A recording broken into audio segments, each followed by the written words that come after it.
this is my 14-foot MirroCraft John boat to bass boat conversion that cost under $1,000. Today we're gonna dive into how I built it, what went into it, how much it all cost, and overall the history of this boat. I've had this boat for the past 3 years, and it started out from something I found in the middle of the woods, and now it's turned into a mini bass boat that you can get onto any body of water that's also very lightweight. Before we get into that, we need to install new straps for the compartments. So let's get started.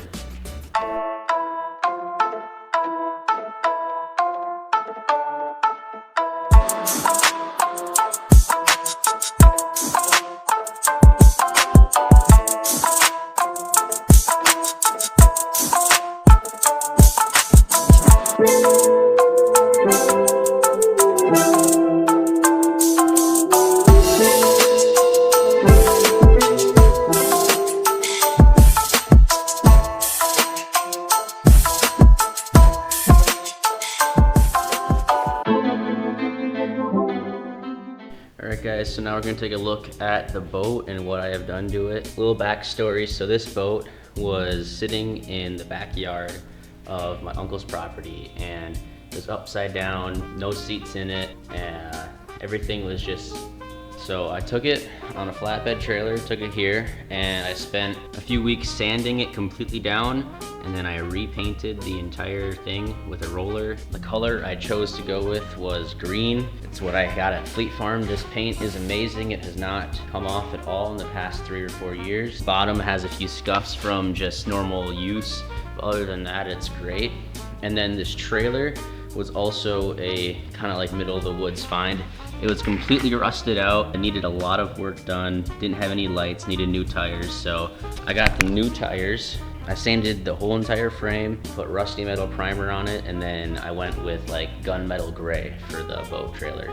And I think the combo looks really good, especially before when it was just bare bones, and now it looks even better because it matches the carpet. This boat, I'm pretty sure, is a 1970. It's really old, doesn't have a lot of anything really, so it was like a little blank slate I could really start the project with. And about a year and a half ago, I started building this only with wood. So I had a 2x4 frame up front with just a solid piece of plywood, no hatches, and then in the back, a few months later, I also did a 2x4 frame and added 2 hatches in the back for my battery and gas tank.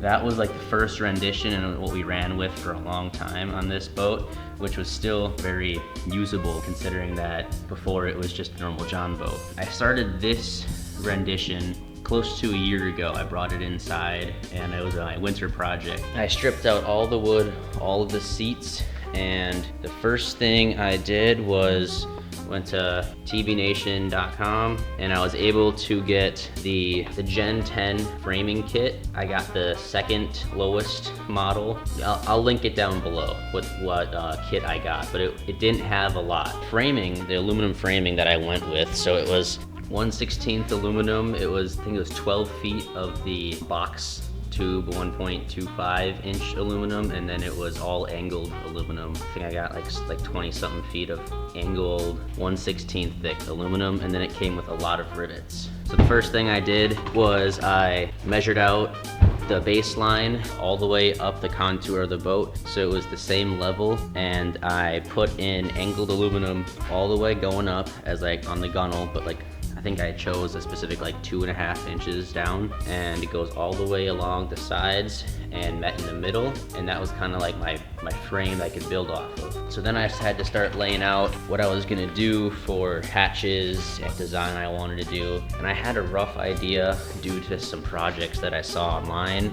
I knew I wanted to have at least 2 or 3 compartments up front, a rod locker, and then 2 compartments in the back. And I also wanted to have like the side areas where you can like stand as well, because I thought that always looked cool, and then always want that little dip down space so you're able to sit. I framed out the front first. I started out by making the rod locker and measuring out where that would have to go. I started with like the rough framing ideas, and this is all done with a rivet gun that I bought off of Amazon. That was a part part of my drill attachment, which was very handy. The first framing was very simple. It kind of just laid out how I was gonna put everything in. I was really liking the way that it started to look. So then I kind of just reinforced everything the way it was.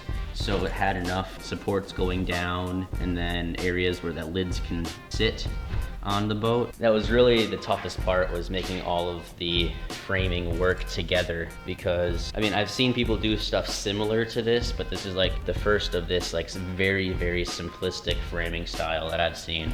And this boat is very strong. Like, I've had people on here that are way bigger than I am, and nothing bends, nothing flexes. It's very sturdy. I haven't had any issues with any of the strength or integrity of this aluminum, so that's really good. But I decided to go with 3 hatches in the front and then 2 in the back, a rod locker, and then I have another hatch on the left side of the boat that is specifically for wiring. It's right above my switch panel, so I can get to that easily, and it's where all of the main wires run through. So that's like the basic layout of the boat. After that, I started to lay out the decking, and I did all of it with cardboard first, or I used this very like heavy duty construction paper that we use for various things. So I was able to cut that down, and then I was able to figure out how I was going to lay out all these hatches. And I chose 3/4 inch marine grade plywood, which it is heavier and expensive, but you gotta realize that this aluminum, in total, the whole entire aluminum frame weighs less than 30 pounds. So I wasn't able to go with full aluminum sheets for all of the decking because that would be very expensive. I chose to go with wood because this is a budget build and it's a lot easier to work with, because I don't have the tools that are necessary to cut all of that aluminum. And then you'd also have to, it's just a whole lot of stuff you have to do if you want to go full aluminum. So I chose wood. All this wood probably cost $300 in total.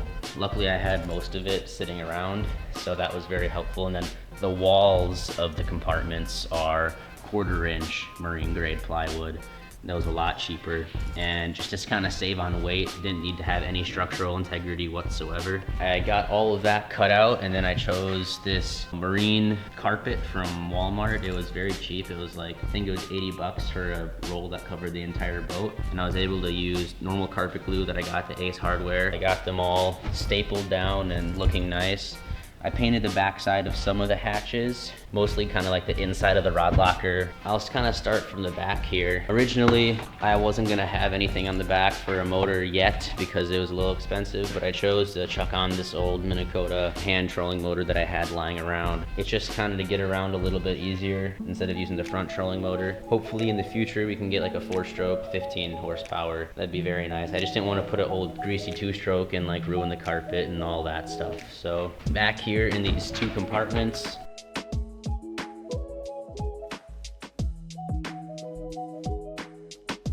unfortunately my boat cover went bad this year and it lets in a lot of water, so I'm gonna have to get a new one for next year. But this bilge pump is very nice to be able to drain all that out. It just pumps it out with the switch of a button. That was one of the things I really wanted on this build. The battery sits right in front of that, and there's definitely room for a gas tank or maybe even 2 or 3 more batteries back here.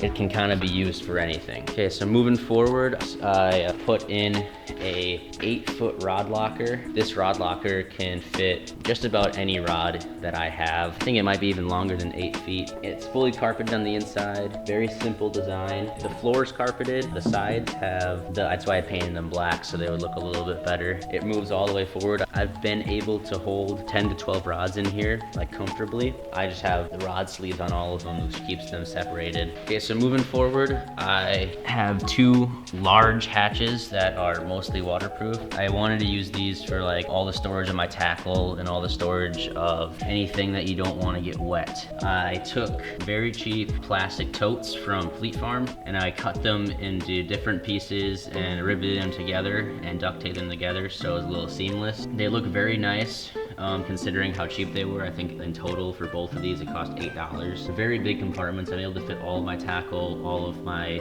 like sweatshirts and towels or gear, whatever I want to bring along that day. I've never had any issues with these. They're supported on the bottom. Like, this is as deep as they could possibly go. I wanted this much storage, if not a little more. going into the project, and I'm really glad I was able to accomplish that. In my mind, just in case there wasn't enough storage, I added another hatch in the very front that is completely deep storage. So it's just a hatch that goes to the front of the boat where I keep all my life jackets, my anchor ropes, just about anything you could imagine that I don't want to put in any of the dry compartments. On the very front of the boat, I have a Mini Coda power drive. It's a 54-pound thrust trolling motor. I got this for $100 with the pedal not working. It's a V1 power drive that I have converted to the version 2 control panel and pedal. On the inside of this thing, there's a plug-and-play system you can buy off of eBay that converts the panel to the version 2 panel, so you can hook up a version 2 foot pedal to it, which is what I did. So I took all this trolling motor apart and then I converted it into a version 2. Even though it still has the version 1 motor, it has all the features of the version 2 without having to break the bank. I think in total, trolling motor was 100 and then this pedal setup was 150. It's mounted on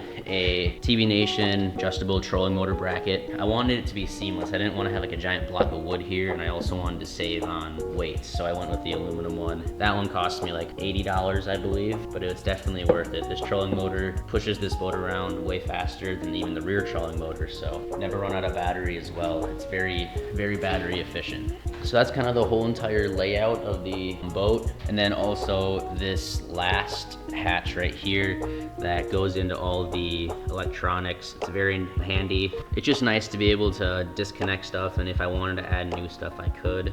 Like, I added lights in all of the compartments. So I hooked up lights to every single one of these compartments, including this center dip down area. So in the rear, there's a light in each compartment, and then in the front as well there are lights. And then there's 2 lights back here on this back panel, and it's all controlled by this very nice switch panel that I got off of Amazon. So the switch panel comes with cigarette lighter and then 2 USB ports, and then it comes with 6 switches. So I currently have 3 of them in use. One of the switches is for these external lights, and then the other switch is for the lights in all the hatches. And then I also have a switch for the bilge pump. Other than that, there's not much more electronically to this boat. I have trolling motor wires running up to the trolling motor, and this is all running off of 1 battery. So the 1 battery that I have, I got an Interstate 27 size battery, and then the batteries all held in a battery box I got off of Amazon, and I just removed the lid and it was enough to fit underneath the deck, which was very, very nice.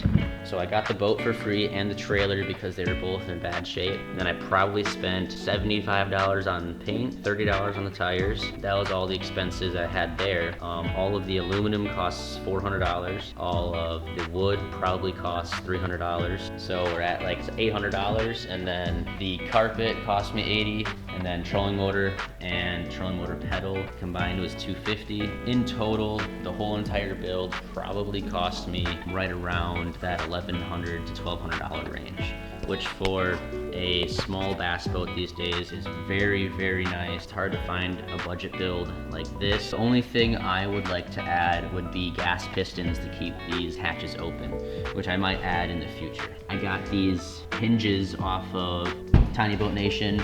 They're offset hinges, so they come up in the cracks, and it just went on either side, and I was able to use stainless steel aluminum screws to secure them and the hatches to the frame.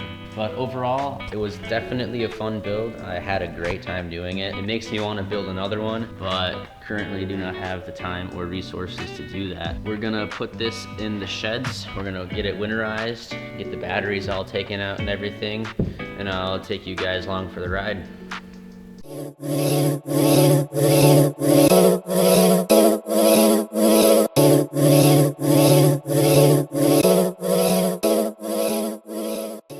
Alright, we made it to the sheds. We're gonna get the boat put away and into the sheds for the winter, get it all covered up. I don't know, there's not any lights in these sheds, so it might be a little hard to see in there. I'm gonna try my best to use my flashlight, but yeah, we're gonna get it in there, get it all put away, and I'll see you guys in the next one.